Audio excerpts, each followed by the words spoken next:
see the world through the lens of food, and I can translate an idea into a dish. The first restaurant in the country of Vietnam to be awarded the Michelin's Green Star for sustainability.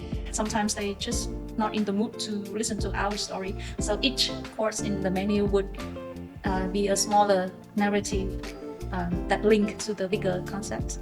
You don't need to try hard to be sustainable because it defeats the purpose, right? Sustainability should be something very natural and easy and fun. So amazing.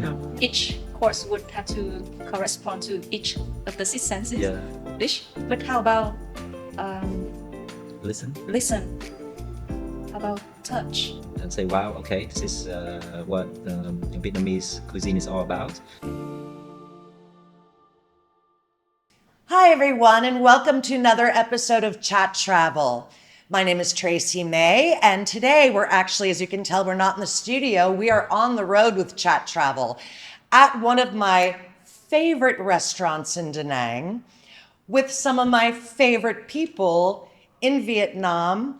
It is my privilege to welcome to the show my dear friends Summer and Leon Lê of Nén Da Nang, Nén Light, and the Nén brand. Hi guys, thanks so much for having me here. Thank Hello, you. Tracy. Good morning. Thank you for having us. Yeah. Oh, it's so great to be here, to be in Da Nang, and really to have watched the unbelievable journey that you guys have been on.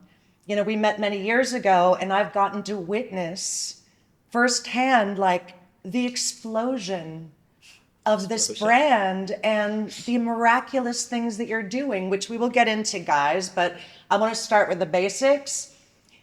You guys grew up together, you guys live in Da Nang, and now you are the names behind one of the most iconic names in culinary in Vietnam. Can you tell me how it happened? And can you imagine back then that you guys would build this brand together? You can start with Summer. So it all started maybe back when we were studying in Japan. Actually, it goes way back then, and it happened when I started blogging about Da Nang cuisine and Vietnamese cuisine to kind of introduce our food to and culture to our international friends in Japan. And at that time, I remember telling Leon that well, it's just a hobby for now, but who knows, it's gonna be something.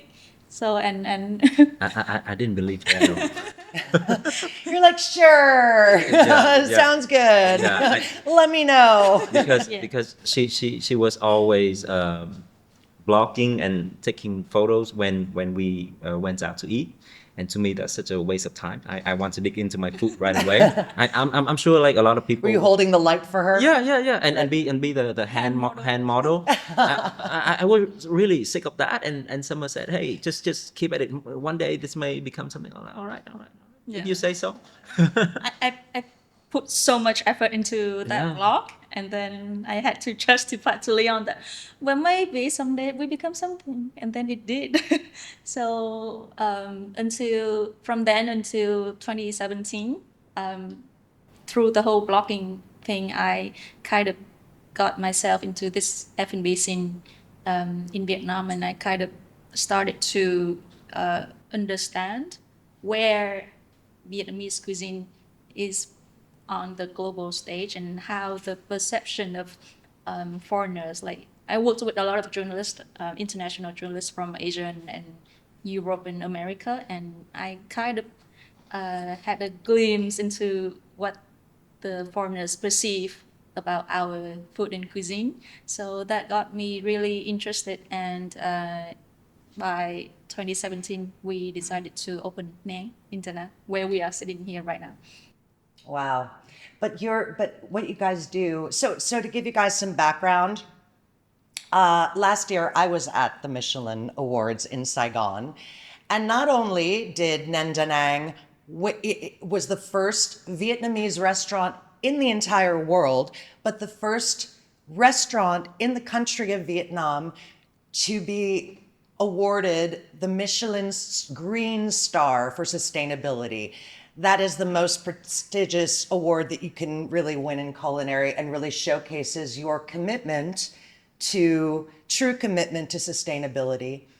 And it really showcases in your story menus, right? So when you come to Nén, either Nén Da Nang or their Nén Light in Saigon, it's all about these story menus, and it takes you on a journey through each dish, showcases the journey of where the ingredients come from and what the inspiration was. And there might be an entire soundtrack that was curated for the dinner experience.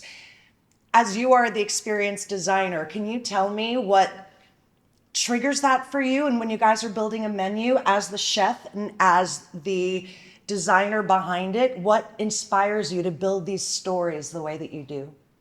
For me, it's like I think it's all about emotion. So I think um, for me, the most memorable meals, like when I look back to my past, the most memorable meals that I ate, always tied to some, very strong emotions. Like the first time my mom, my dad took me out to a restaurant, something I still remember that vividly. Remember the price of the bill was so magical. Um, so uh, uh, a dining experience to me is less about the food, but more about the emotion, who you spend it with, and the special occasion. So for me, as the experience designer, I want to create like special emotion for the guests to come and have a great memory with their loved ones, be it friends or lovers, husband, or even um, business partners. So I like to create that environment so you have a great time. But there's conversation behind it. So I know that you can choose the level of conversation that you want. 0 being, we're just going to serve you the food and you will think about it on yourself, to 10, which is, we're going to tell you the history and where it was found and how we developed and what the emotion is behind it. And it can be, really taking that diner into an understanding on such a deeper level of what each dish signifies beyond the flavors. You know what I mean? And Summer, my understanding is that it can take up to a year or more, right? Your last menu. How long did it take you to develop the Japanese story? That one took us more than a year, Yeah. which is the shortest time for a menu. I mean, how? Take me through the process of how you develop a menu. Okay. But the current one that we are really developing right now, Story Menu 7, it has been over 4 years. 4 years. Yeah. So it all started with an idea that I have in my mind. And so it starts from the big picture because I'm a big picture person. For example, you just mentioned Story Menu 5 is about our youth and time in Japan, and it's a menu about cultural, it's when you expose to a new culture and then you take that chance to look back at your own culture and identity. And that menu is also about friendship because our whole core team of about 7, 8 people are from the same university in Japan. So we kind of share a background. We are like really best friends and family. So that menu is also about friendship, and I really wanted to launch that menu last year on the 50th anniversary of Vietnam and Japan relations. Yeah, so it has a lot of intention and meaning for me to really pursue an idea. The idea has to be meaningful and kind of important to me. And so it started from that big concept, and then I started to break it down to smaller ideas, aka smaller courses in the menu. So each course in the menu would be a smaller narrative that link to the bigger concept. And then I like Leon is my creative partner, so we discuss the whole thing. First of all, okay, what do you think about this big concept? He say, oh, it's interesting, and okay, people can relate to that, or people cannot relate to that. So once we agree on the bigger one, we move on to the smaller stories and their order. It's like a movie, right? We have to build the emotion of the guest. So what is the main message of the whole story, and how can we guide the guest from the first course to reach that main message in a way that's comfortable for them and relatable for them and easy for them to understand and feel it. And it's totally okay if the guests just wanna enjoy the meal. They don't need to care about our story or our main message. That's fine too. And we have to design the whole experience so that even for those kind of guests, they still can enjoy and have a good time. Yeah, we try. So we try not to force our story onto the guests, but rather at their own pace. Right. So hence the conversation pairing, right? Sometimes they just not in the mood to listen to our story. That's fine too. Yeah. So we respect the guest preference and let them choose how to engage with us. But how does that translate into actually the food? This is what I'm curious because, like, you can have all of these narratives in your head, right? Oh, this makes me think and feel and blah, blah, blah, blah. But at the end of the day, there's a dish. So, how do you guys take all of these ideas and go, oh, I know what I'm going to do. I'm going to put this with this, and that's what it's going to be on a plate. Yeah. At first it's really scary. Like whenever I propose an idea to Leon, he's like, oh, no, Because that's some of them are weird. I'm not gonna lie. Yeah. Like pasta made of eggshells. You know, Yeah. your zero waste concept. I've eaten That's your a normal pasta. idea. That's pretty normal. But for the regular diner, I eat a lot of food. I had never Yeah. eaten pasta made from eggshells, from chicken eggs that are ground up, and you taste the grittiness, but it still had this purity of flavor. And I had never seen that before, and it was really innovative. So that's really where I'm going with this. Is like, how do you take these ideas and actually translate it into making a plate of food that actually is the concept that you've been thinking on a plate? I think I just am that kind of person who just see the world through the lens of food, and I can translate an idea into a dish. So maybe that's my natural ability. At first, It's a superpower, at first really. Leon, and of course other people didn't really believe that I can do it. But then after a while, well, I didn't believe in myself too. But after a while, maybe I'm not that bad. Like I can pretty much translate. Sometimes it's really rough. Sometimes it comes really naturally, but eventually I got to believe more in myself. I guess is that right? Yeah, I think so. Yeah, yeah. For example, the most conceptual, like abstract story menu is story menu 6. Yeah. Story menu 6. It's a very limited story menu. It's about the 6 senses of human. And each course would have to correspond to each of the 6 senses Yeah.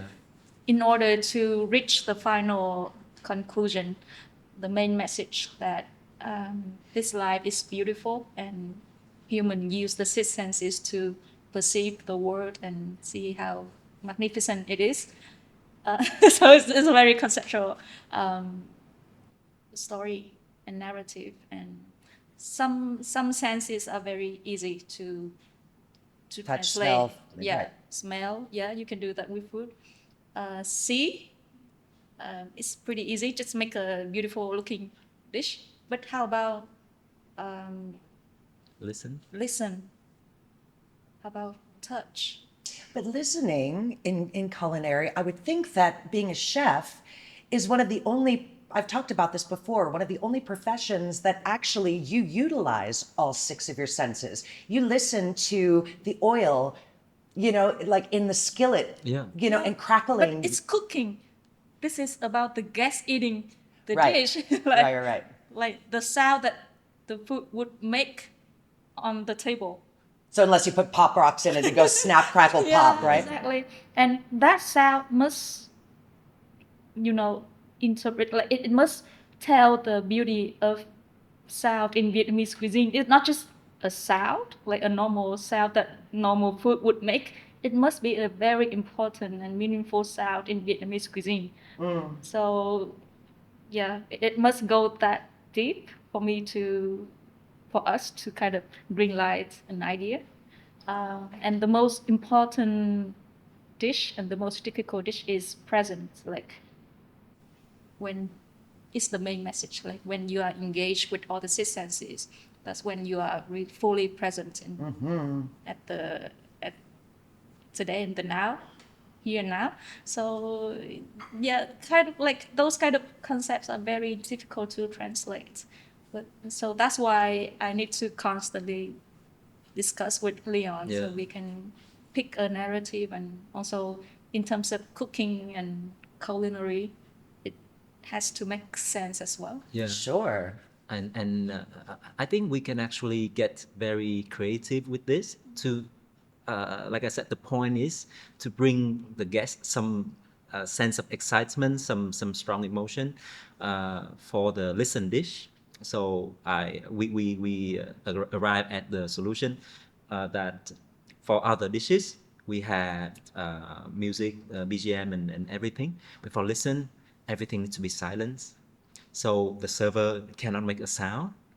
All the music is off. Even the plates, we would prefer like a wooden plate, something that's not metal, and that won't make any sound, so And- that the only sound that will be there is the sound of the dish.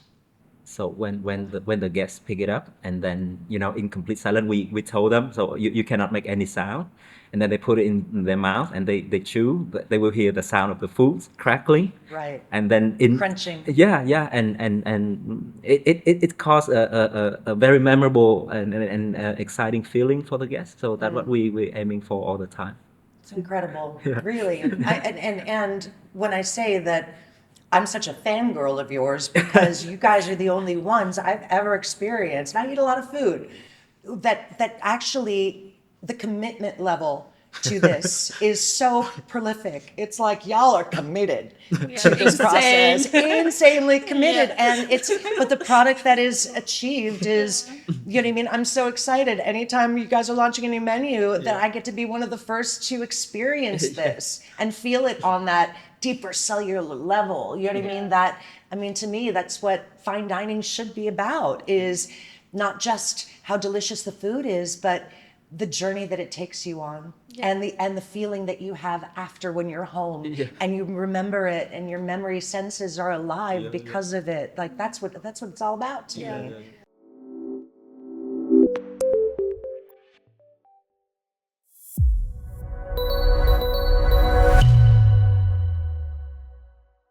So I want to get into a little bit the sustainability, because obviously, like, that is, y'all won the Green Star for sustainability by Michelin, and that is such an achievement and really, really difficult to commit to the way you guys have committed to it. So obviously you have your farm, it's next door to here, am I correct? And 99% of all the ingredients that you use at the restaurant are local and from foraging and from your farm. Can you tell me about the process of how you guys stay so sustainable? What was it inside of you that triggered needing to be that sustainable, and how you're able to commit to it in a world where, a lot of fine dining guests, they want that beef from Australia, or they want that mozzarella from Italy. Do you know what I mean? How do you guys stay so true to that? So here's my thinking process. We are not committed to sustainability it's not our objective at all. Oh, And to us, it's not difficult. This is the easiest and most natural thing in this whole Nén sphere, Nén universe. We were really surprised when we got the green star because we never aimed for it. And when you're people like, oops. Right? and when people came up to me and said, "Congratulations, you got the most important awards tonight," I was like, "Did I?" Like, What do you okay, mean? okay, thank you. But looking back, we think that by not aiming for the green star, that's how we got the green star, because everything we did was And- natural. Was authentic. Yeah. And it applies to our mindset about sustainability. So for me, if you try too hard, then it's not normal, it's not natural anymore. And because it's not natural to you as a human being living a normal life on this earth, then it would not be sustainable. So in order for life, for everything that you do to be sustainable, it has to be natural to you, and you just need a stable moral compass. You just need to know what's good for you, how to make you happy and healthy, and for everyone around you to have the same happy, healthy, and you know, well, the well-being of everything of your environment. If you care about that, then naturally it would happen. You don't need to try hard to be sustainable because it defeats the purpose, right? Sustainability should be something very natural and easy and fun. That's how you can continue doing it, Forever. right? Right. If it's too difficult and too strict and it's against your nature, then it's not sustainable. You cannot do it for long because your nature would protest whatever it is that interferes with its own rhythm. So you just need to find that rhythm, and you just need to believe in creating a happy and healthy life for you and your environments. Then it will happen as an effect. You cannot not be sustainable. It will happen, right? You cannot avoid. You cannot say that okay, I don't care about it. I just want to live a happy, healthy life. That's sustainability right there. Right. Even if you don't want it, it's sustainable, and it's it can last for a long time. So that's our kind of mindset about this whole sustainability thing. As long as you still think about, oh, it's so difficult, it's not easy, and it's not. We have to try hard. We have to commit it. We have to put a lot of effort in. Then it won't be sustainable because it's not fun. Because it's generating energy that could be safe, right? Yeah. Such an interesting thought process behind it. I think our only commitment is to local ingredients, or in our own dictionary we call it hyper local, because we go deeper than the normal ingredients that available in Vietnam. We want to dig up things that some people don't even think that they are edible, but they're actually edible, and we try to make beautiful things out of it, make interesting things out of it, and to realize those kind of potential is our only commitment.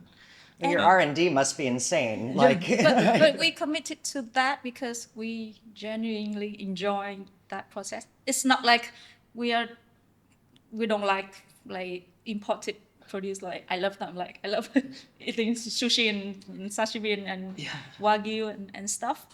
But I enjoy exploring our own food as well, and it's very interesting. I feel like a scientist and a researcher, and look for like weird ingredients and stuff. So we really enjoy this whole hyper local thing, and that's why we could like this is our 8th year doing Nang already, and and I still feel like we just barely started. Like, oh, there's so many things interesting for us to figure out Yeah. along the way. How often do you guys go on your foraging trips? So, just to give a little backstory, these guys will go into the jungle, deep We did. up the mountain, and like trekking and go, oh, look at this nut. I've never seen this kind of nut before. I wonder if it's poisonous. Why don't we go back and check it out? You want to try it first? Like, it's amazing. Yeah. And that's where they find Yeah. these ingredients that I've never seen nor less heard of before. So and one of these days I'm going to join you on a foraging trip. I really want to go trekking Yeah, yeah. and go find some Yeah. random mushrooms. So you tell me what that process is about. All right. I think before and during COVID, we really did a lot of foraging, really go here and there. And then we built a Nén Light, and I mean, some still go all around Vietnam to pick up stuff. But after that, we're getting busier and busier. So we couldn't go on foraging trips that often anymore. Instead, we focusing on the farm. So right now, we have our head chef who's gonna collect all these hyperlocal ingredients from elsewhere for us, and then we try growing it inside the farm. Oh wow. So Yeah. in the last 2 years, we have been investing a lot into the farm, and we feel like it's a more manageable thing doing it that way, because we're not really that free anymore to travel. And plus, you're not even sure that you're going to find anything, right? Yeah, Like you yeah. might go up to, like trekking, God knows how many meters up into the mountain and have a day where you didn't find anything. Yeah. And that's got to be like, I mean, Yeah. that's wasting a lot of time too, right? So for example, last summer we went to Indonesia Bali. to Bali on a trip, and then we received some species of ginger that we don't have in Vietnam, and then we brought it back They're to grow growing in up beautifully. Nén Farm, and then they're growing up, and then with all the special condition in Vietnam, they're gonna taste a little bit different than Because the the soil one. and the Yeah, yeah. climate I and took a picture and show it to those guys in Bali, and they said, "Oh my God, I never know that it could flower like this." Like, oh, what do you mean? So we got that in the farms just to expand the arsenal of ingredients. So if one day these ginger they become famous or something, they're gonna have some potential in that, and we love that. so amazing. Yeah. You guys are really the only ones doing this. That's why it's so fascinating to Because me. it's fun and we love it, and it's not for the green star. Well, it's great that we got the green star, but otherwise we're having so much fun, and that's like the biggest reward to us already, right? So yeah, Wow.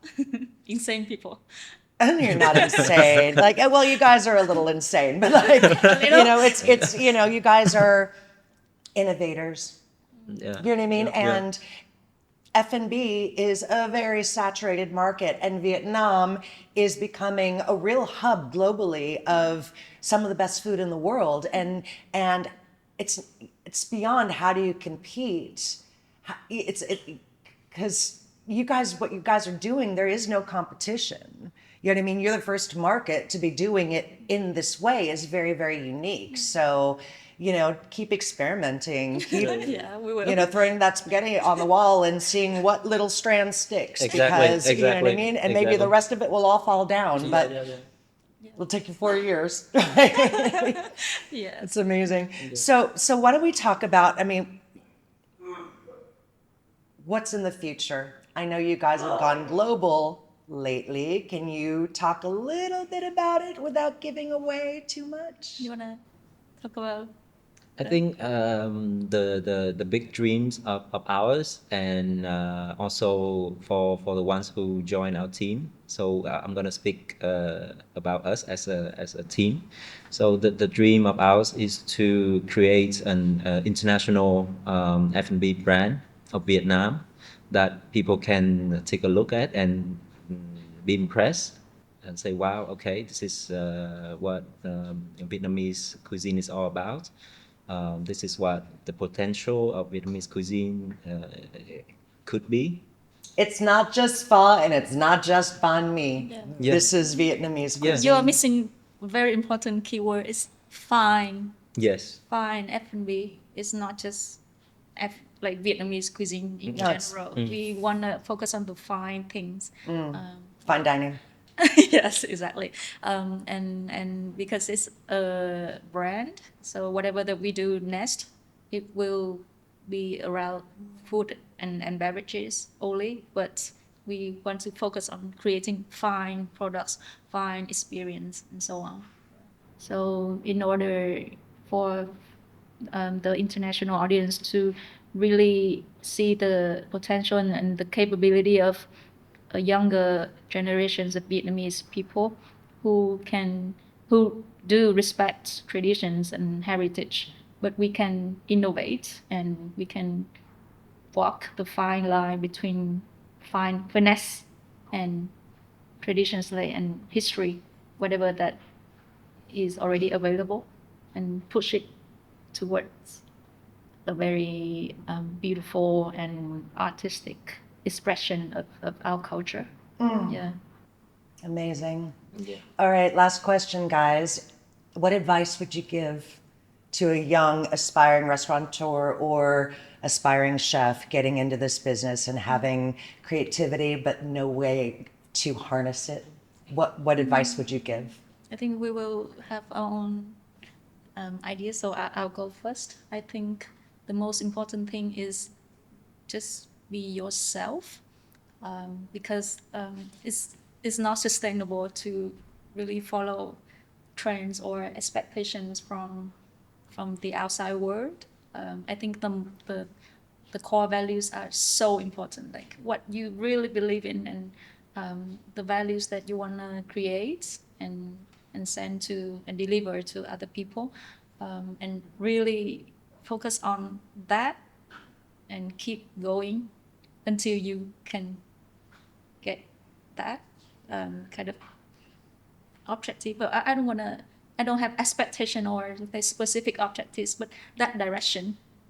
When so I will keep moving until I am in that the right direction that I want to be in. So in order to do all that, in order to have that commitment, that patience, that passion, and can go for a long time, you need a very strong core belief system, and yeah, just focus on that and be yourself. Don't be affected by anything else. I think mine idea is a little bit similar, just a little bit different perspective. Is that I received this question in my last interview. Um, the question was when there's a lot of other fine dining restaurants in Vietnam trying a multi-sensory experience like Nén doing right now. How can you say that you can always be different? And my answer was that that is one thing I can be really confident about, because we are all different. So it's actually easier to be different than to be following the trend. Following the trend take a lot of hard work, and then it tire you out. But because you are already different from everybody else, when you really understand you, and then you know what you want to do, your products are going to be really different and unique. And that's what I would love to see for the F&B industry in Vietnam, where a lot of chefs, they are just or restaurateurs, they can follow their instinct, their passion to create different concepts and restaurant that is really true to themselves, without having to worry about competition or anything like that. That what I would wish for everybody, and because that is really fun. Yeah.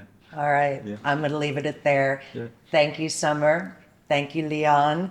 Thank you for everyone who's watching. This is Chat.Travel. We are at Nén Da Nang. If you are ever in Da Nang, please do yourself a favor and come to this unbelievable restaurant.